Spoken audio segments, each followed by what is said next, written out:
Now, the owner of the world's largest number of mini-grids, Husk Power Systems, has raised $103 million, and that's to help pay for a more than seven-fold expansion in India and Africa. Now, the funding, which is a record for any company in its industry, comprises $43 million in equity, and the remainder will be in debt.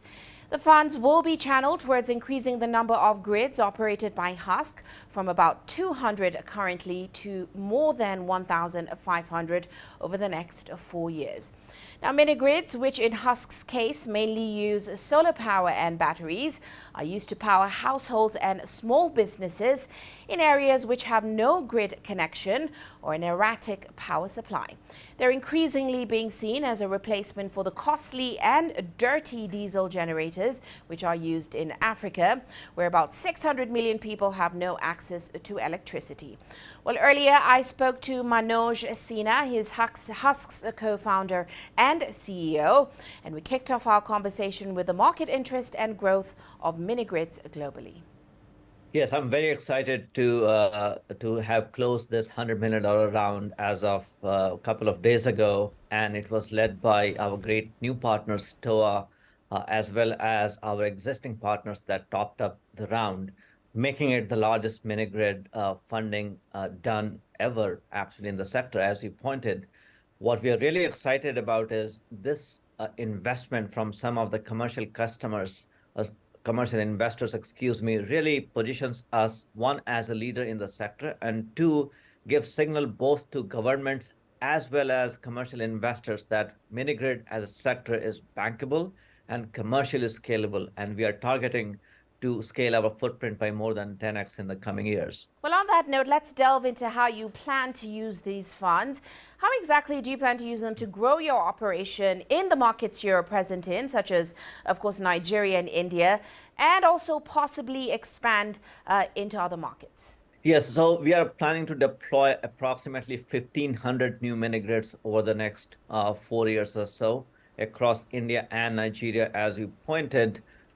And that will connect more than 300,000 customers, of which 125,000 customers are going to be small businesses and MSMEs. But we are not going to stop in India and Nigeria only. We are also planning to enter new countries that does include DRC and possibly countries like Zambia. So we want to just focus on growth in these two countries, India and Nigeria markets, but also enter at least one or two new markets in sub-Saharan Africa in the coming year or years. Well, speaking of your plans on the continent, we know you unveiled the Africa Sunshot initiative this year. You say you aim to have about 2,500 net zero mini grids operational on the continent in the next 5 years. Can you give us some more insight into this plan and certainly how it will help the continent to speed up its climate goals and global climate goals as well? So if you look at just Africa as a continent, the World Bank has estimated that there needs to be a deployment of 200,000 mini grids over the next 7 to 10 years so that we can move the needle on electrification as well as solve this problem in a climate-friendly way. And with this Africa Sunshots initiative that we launched, we are talking about 2,500 mini grids that we want to deploy over the next 5 years. We cannot do it one country at a time. That will take probably next 100 years to reach all the countries and all the people. So our goal is to involve governments of multiple countries beyond Nigeria, like I was saying, DRC, Zambia, Madagascar, perhaps, and a couple of other countries, so that we can simultaneously roll out hundreds of mini grids across 5 or 6 countries with the help of government, as well as multilateral institutions, now that we do have funding on our balance sheet. So that's the strategy that we want to deploy so that we can move the needle in the fastest possible way and impact the lives of more than 1 billion people just in Africa through this initiative. Of course, if we are successful, this will pull the whole sector up, and there will be other players who can do hopefully 2,000, 3,000 mini grids.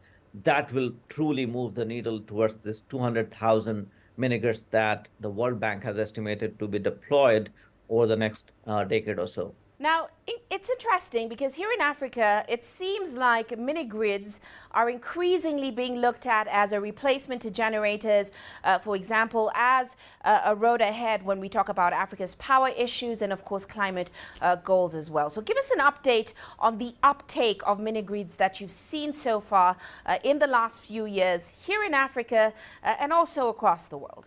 So if we look at just anecdotal evidence from some of the sites that we recently installed in Nigerian markets, or which are the villages in different states in Nigeria, every village that we have entered and deployed our mini-grid asset, it eliminated about 100 odd diesel generators that are running in that ecosystem. But just looking at diesel generator elimination is just half the impact that we are seeing. What we really do is we bring this rural energy platform that is powered by artificial intelligence. So we are not just providing electrons, but we are adding a layer of services.